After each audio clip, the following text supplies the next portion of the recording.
বলেছিলাম যত দেরি হোক আবার আমি ফিরে আসবো তলাধারী অশ্বত্থ গাছটাকে বাঁয়ে রেখে, ঝালডাঙার বিল পেরিয়ে হলুদ ফুলের মাঠের ওপর দিয়ে আবার আমি ফিরে আসবো। আমি তোমাকে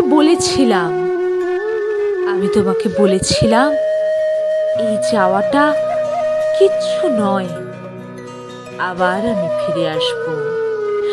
ডগডগে লালের নেশায় আকাশটাকে মাতিয়ে দিয়ে সূর্য যখন ডুবে যাবে, নৌকার গলুইয়ে মাথা রেখে নদীর ছলছল জলের শব্দ শুনতে শুনতে আবার আমি ফিরে আসবো।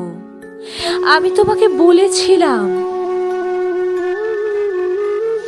আজও আমার ফেরা হয়নি। রক্তের সেই আবেগ এখন স্তিমিত হয়ে গেছে, তবু যেন আবছা আবছা মনে পড়ে আমি তোমাকে বলেছিলাম।